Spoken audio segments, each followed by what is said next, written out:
The following is a special production of the Empty the Bench Podcast Network.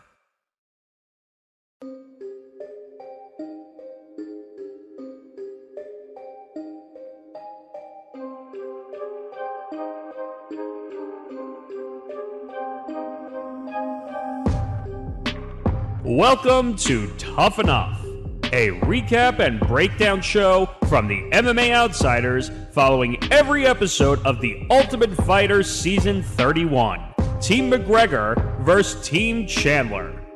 And now, here are your hosts, Tom Albano and Zan Bando.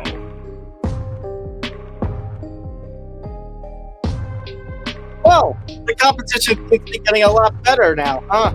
Now that we're finally getting closer to the end. Hi, everybody. Welcome to another edition of Tough Enough. My name is Tom Albano. This again is Tough Enough, the Ultimate Fighter Team McGregor versus Team Chandler Aftermath.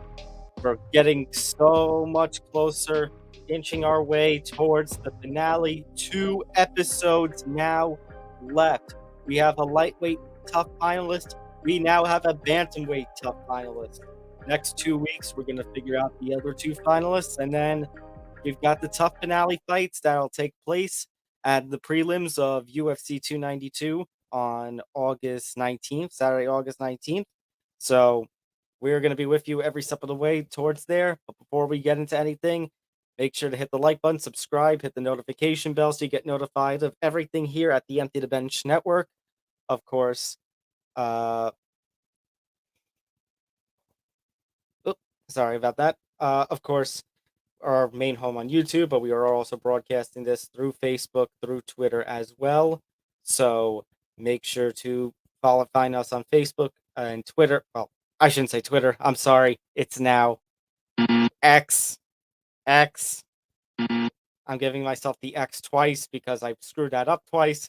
So find us on Facebook and X at MMA Outsiders ETB, as well as at ETB Network.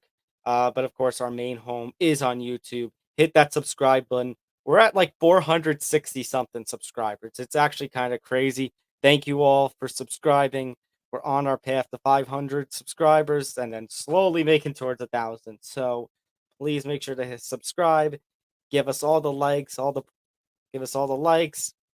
comments. Thank you for all the support. My name is Tom Albano. You can find my work over at Fansided MMA, as well as with the Professional Fighters League, which the Professional Fighters League begins its playoffs on Friday night, August 4th in San Antonio. So I'll be providing live coverage for that on the PFL website. You can find my work over at Thomas J. Albano across social media. All right, let's talk about this. So this definitely was a pretty damn good episode. Like, this was really fun. Like, I actually felt pretty damn invested, and it wasn't like any sort of filler or anything like that. I mean, maybe you could argue, hey, them calling home is filler, but obviously there is that human element. I just don't cover it here because, I mean, we go into the backstory of all 16 guys before they have their first fight. So, yeah, I feel kind of redundant just want to focus on the fight itself, the semifinal fights, and anything noteworthy that happens on the episode, including any new McGregor memes, which I guess we got another one where he sticks his leg up like a dog peeing as he's trying to showcase a balanced striking technique or something like that. It's just, I don't know. It's Conor. And when's he gonna sign the contract? You know, like Gaethje told him, go piss in the cup. Let's have our Chandler fight. Let's have our McGregor Chandler fight in December. So moving on, just to go to the big thing that happened on the episode. It was teased last week, but now it was made official. Brad Katona, officially now a member of Team McGregor. And he says that basically, he said that there was no bad blood. They showed him going over to Team Chandler, Drysdale, and all of them, basically informing them of the decision. Didn't seem to be any bad blood. According to Katona, there was no bad blood. According to Chandler, there was no bad blood. So Seems like everything is good, and kind of like what I said last week, not really a surprise when you consider the fact that Brad Katona is affiliated with SBG Ireland, with John Kavanagh, and thus is associated with Conor McGregor. That was one of the whole storylines heading into the season after that first episode. And, not surprised there's any bad blood, but not surprised that Katona made this move. I questioned, whether this would actually be a good move for him, especially when he's taking on somebody like Timur Valiev. And, well, I got my answer at the end of this episode. Also worth noting, by the way, Timur Valiev got a visit from a good friend of his, the UFC lightweight champion Islam Makhachev. So I remember there was a tease of, they saw somebody that we saw somebody interacting with Valiev in like the trailer at the end of the first episode that teased like the rest of the season. I remember Zan and I wondering if maybe there would be a little more fuel to the fire because, does it get out to McGregor that, oh, Valiev was visited by Makhachev? But there wasn't really any sort of training session between the two. It was just, it seemed to be a lot of talking. They took a photo together. They talked about the show. Uh, I was thinking, okay, is the word going to get to McGregor? And obviously, you combine that with Katona jumping ship from Team Chandler over to Team McGregor. How was that going to play out? Was there going to be any more bad blood? Was there going to be any fuel to the fire? Well, there was definitely fuel. There was definitely quite the fire there. And it was an excellent, excellent fight that Brad Katona ends up taking a split decision win. So 2 straight weeks now where we've had a split decision victory. Last week you had Austin Hubbard edging out Roosevelt Roberts in a split decision, but that fight was boring. Plain and simple. Austin Hubbard versus Roosevelt Roberts was plain boring. But Katona versus Valley have definitely lived up to the hype. And like I said, I said it on the episode of the MMA Outsiders where Zan and I talked about the show and previewed it. And I said it on the first episode. I say it here. These two guys were two of the guys I had my eyes on when it came to the bantamweights. And I said last week that whoever won this fight was going to win the finale. And I do hold to that. I really do think that Katona and Valiev were the top two of the 4 bantamweights remaining. I don't think it matters who Brad Katona faces in the final. I think Brad Katona, through his win over Timur Valiev in this really close fight, which he got busted up in and had to take a lot of damage from Valiev, if Katona was able to win that, he's going to win the finale. I think Brad Katona is going to become the next person to win 2 TUF seasons. Now, I don't know if we can necessarily call him the first person to win 2 TUF seasons because I guess everyone is forgetting about the TUF Redemption season, which was won by Jesse Taylor. And Jesse Taylor, actually, no. Actually, yeah, it would be Brad Katona. I forgot. Jesse Taylor didn't get to fight in his finale fight because he got removed for the oh, what was it that he did? He got removed from. He did something really stupid. I think he was like, I don't know, was he intoxicated in public and then just basically caused some sort of scene? I know he caused some sort of scene and was like, "Oh, hey, I'm a UFC fighter." I just remembered that he got removed from that finale. So I'm like, are we forgetting about Jesse Taylor? But they're like, oh wait, Jesse Taylor never finished the story. Brad Katona technically got to finish his story somewhat. Now it's a little bit of unfinished business, considering what we talked about, that Brad Katona, how he said that he felt like he was unfairly released, didn't exactly get to show his true potential in his first run with the UFC. I can kind of buy that because I think I did mention last week or whenever I talked about Katona and Valiev, I said, you look at the losses on their record and really they're not bad losses in terms of their first runs with the UFC. So I really do think they did kind of get a little bit of an unfair shake.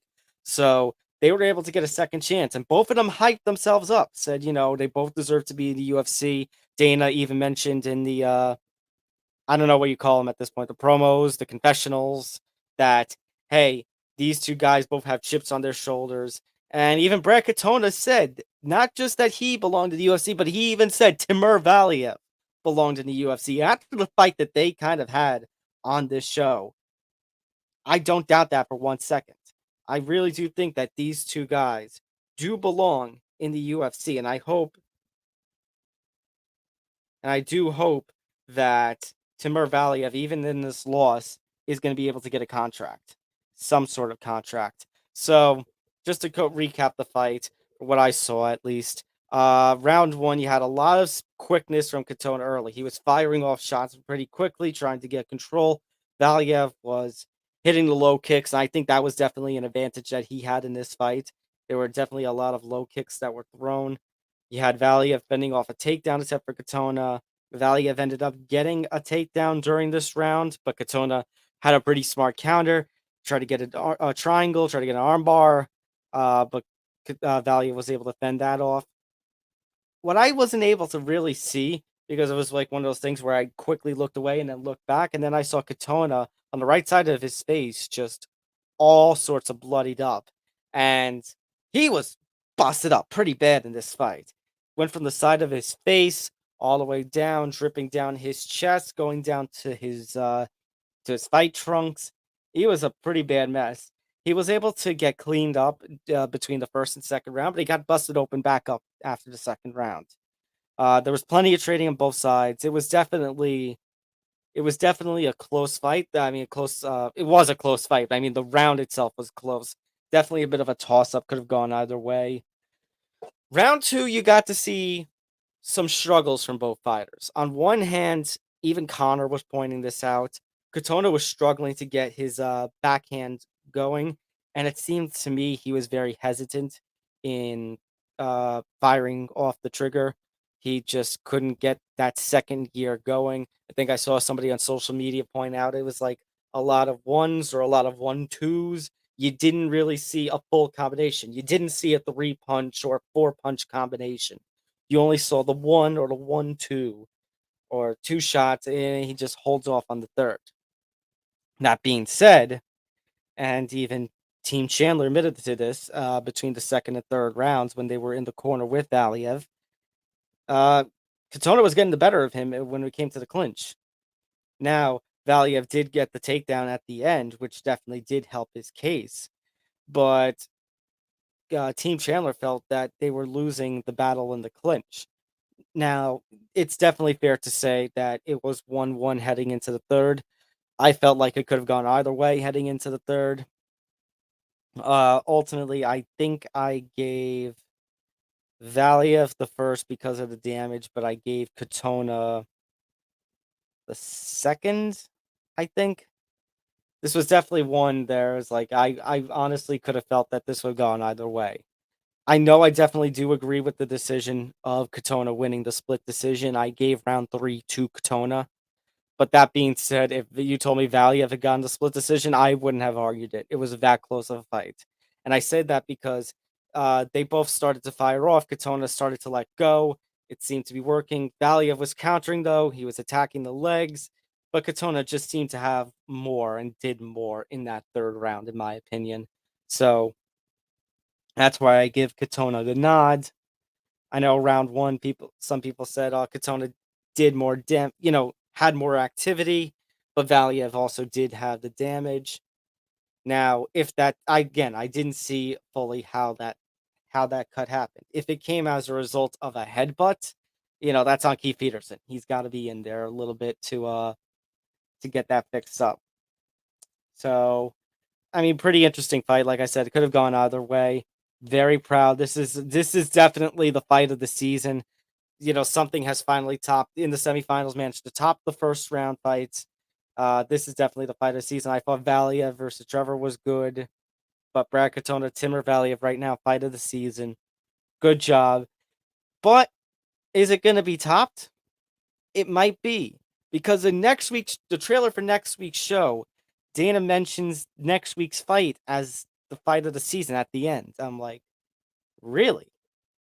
Now, I don't want to take away anything from Jason Knight or Kurt Hollabaugh.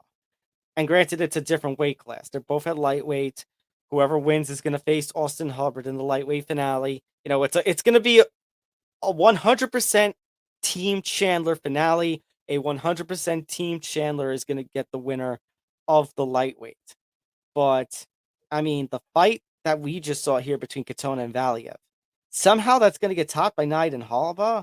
I mean, I've talked to Holloway before. I don't doubt his abilities as a fighter. I know Jason Knight is resilient, valiant, puts valiant efforts out there, but I need to see it. Now, that being said, big opportunity in front of them. So hopefully it's not like the Hubbard Roosevelt fight, which was kind of boring. Hopefully these two guys do bring it, especially now that Dana, we have that tease from Dana at the end of the trailer of, oh, this is probably the fight of the season. It's definitely going to be hard to top because, like I said, Timur Valiev. Oh, hold on, it's the wrong banner. There we go. Timur Valiev, Brett Katona, two guys I had my eye on, from very early on in this season. I really feel like these two, were two of the top fighters, and they definitely showed it in that cage. So I understand Knight and Holloway's fight hype, but I'll believe that it tops Katona Valiev when I see it. But what also is I can't wait for next week, the Coaches Challenge. Yes! Coaches Challenge. We get to see McGregor and Chandler put up or shut up. Now, granted, it's not in the octagon. No, it's going to be in I think it's ice baths. They're both going to be sitting in ice baths and look like they're going to be doing some sort of UFC trivia game. So, I mean, I'll take it. It's going to make me laugh. That's the best I can really say about it. So, but like I said, Conor, accept the USADA stuff. Let's get a fight announcement, please. Like, we're coming up on UFC 292. Like I said, August 19th, that's when the finale fights are going to take place. By that time, we need a fight in the books and on the books. We need to have Conor Chandler, T-Mobile Arena, December 16th, UFC 296. That needs to happen. All right. Two more shows. We get to determine the bantamweight final, the last bantamweight finalist next week, and we get to determine the other lightweight finalist the week after that. We are almost done with this season. Before we get out of here, make sure to hit the like button, subscribe, hit the notification bell so you get notified of everything here at the Empty the Bench Network, the remaining Tough Enough streams, every episode of the MMA Outsiders, so much more. Don't forget to follow us across social media at MMA Outsiders ETB and at ETB Network. Again, I'm Tom Albano. Find my work over at Fansided MMA. Find my work on the PFL website. Obviously, the Professional Fighters League begins their playoffs this coming Friday night with their card in San Antonio, 2 cards later this month in New York City. I'll be on top of all of it. So find my work over at the PFL website, and you can follow me on Twitter at Thomas J. Albano. All right, I'm going to get out of here. Thank you all for tuning in. We'll give you information about an MMA Outsiders episode. Hopefully, it'll be out on Thursday morning so we can recap all the madness from last week and preview Nate Diaz versus Jake Paul. And then, of course, if you didn't see the ETB Network's trade deadline stream earlier today, go check that out with all the guys. All right, I'm done here. I'm Tom Albano. Take care, everybody. We'll see you next time for another edition of Tough Enough, the Ultimate Fighter Team McGregor versus Team Chandler Aftermath, a limited edition series from the MMA Outsiders and the ETB Network. Good night, everyone.